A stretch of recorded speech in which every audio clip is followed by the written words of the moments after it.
Hello class 9 बेटे, आज का जो हमारा टॉपिक है वो है क्लीसिया और ये बाब नंबर 7 है।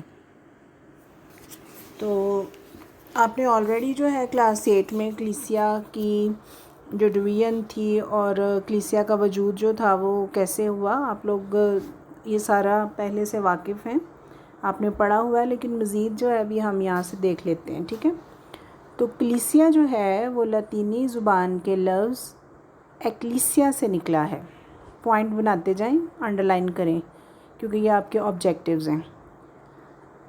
एक्लीसिया यूनानी ज़ुबान के लफ्ज़ एक्लीन से आहज़ किया गया है, ठीक है। यहाँ पर आपके 3 पॉइंट बन जाएंगे। अब यहाँ पर बनाएं पहले। एक्लीसिया यूनानी ज़ुबान के लफ्ज़ एक्लीन से आहज़ किया गया है, जिसके मानी लोगों में से बुलाना के हैं। लिहाजा क्लीसिया ऐसे ईमानदारों की जमायत है जो खुदावंद यीशु मसीह के नाम पर दुनिया में से बुलाई गई है। रसूलों के अमाल की किताब जब हम पढ़ते हैं कि इब्तदाई क्लीसिया को ईमानदारों की जमात जो है वो कहा गया। आप मुझे आप बता सकते हैं कि जो हमारी इब्तदाई क्लीसिया थी वो कब वजूद में आई? हाँ, बेशक आप सबको पता है कि जब ईद पेंतिकोस्त रुल कुदस का नज़ूल हुआ तो उस दिन जो है वो 3000 से ज़ायद लोग जो थे वो 3000 से ज़ायद लोगों की जो जमात थी वो वजूद में आई, जिन्होंने रुल कुदस पाया, ठीक है। उस दिन जो है वो क्लीसिया की इब्तिदा हो गई थी। तो तारीख़ी क्लीसिया का मताला करने से पता चलता है कि क्लीसिया का बानी खुदावंद यीशु मसीह है। नोट करें कि क्लीसिया का बानी कौन है? खुदावंद यीशु मसीह। ना आप बानी है, ना कोई ये फादर, ना कोई भी बिशप, हम इनको नहीं कह सकते, बल्कि खुदावंद यीशु मसीह जो हैं वो ख़ुद क्लीसिया के बानी हैं। उसने अपनी क्लीसिया की बुनियाद रखते हुए मुक़द्दस पतरस से कहा कि मैं तुझसे सच कहता हूँ कि तू कैफ़ा है और मैं इस कैफ़ा पर अपनी क्लीसिया जो है वो बनाऊँगा और आलमे असफल के दरवाज़े इस पर गालिब ना आएंगे। अंडरलाइन करें, मत्ती 16 और इसकी 18 आयत है। ये आपने ज़ुबानी याद करनी है कि खुदावंद यीशु मसीह ने पतरस से कहा था कि तू कैफ़ा है और मैं तुझ पर जो है वो अपनी क्लीसिया बनाऊंगा और आलमे असफल के दरवाज़े जो हैं वो तुझ पर गालिब ना आएंगे। तो बेटे, इस हवाले से खुदावंद यीशु मसीह शमौन बरयूना को भी अपनी मादरी ज़ुबान अरामी में एक नया नाम देते हैं कि तू कैफ़ा है। कैफ़ा जो है वो अरामी ज़ुबान का लफ्ज़ है और इसके मानी हैं चट्टान, और यूनानी में कैफ़ा को पतरस कहा गया है। समझ आइए आपको कि खुदावंद यीशु मसीह ने शमौन बरयूना को जो था अपनी मादरी ज़ुबान में एक नया नाम देते हुए, उनकी मादरी ज़ुबान इरामी थी, तो उसको उन्होंने कहा तू कैफ़ा है। और कैफ़ा जो है वो इरामी ज़ुबान का लफ्ज़ है। कैफ़ा किस ज़ुबान का लफ्ज़ है? इरामी ज़ुबान का। और मानी क्या है? चट्टान। और यूनानी में कैफ़ा को पतरस कहा गया है। खुदावंद यीशु मसीह ने अपने शागिर्दों से रुल कुदस का वादा किया था। ये वादा पेंतिकोस्त के रोज़ पूरा हुआ। पता है ना आपको ऑलरेडी कि ये वादा जो था ईद पेंतिकोस्त के रोज़ पूरा हुआ था, क्योंकि खुदावंद यीशु मसीह ने अपने शागिर्दों से वादा किया था कि मैं जा रहा हूँ तो आपके लिए एक मददगार भेजूँगा, और वो मददगार रुल कुदस था, ठीक है। रुल कुदस के नुज़ूल होने से क्लीसिया वजूद में आई, इसलिए ईद पेंतिकोस्त को क्लीसिया का जन्मदिन भी कहा जाता है। रुल कुदस के नाजिल होने से वो सब रुल कुदस से भर गए, उनके दिलों से खौफ जाता रहा और अब वो दिलेरी के साथ मसलूब यस्सू और उसके जी उठने का प्रचार करने लगे। पहले वो डरते थे, लेकिन जब रुल कुदस उन पर नाजिल हुआ तो वो न डर हो गए, बहादुर हो गए। तमाम खौफ जो था वो जाता रहा।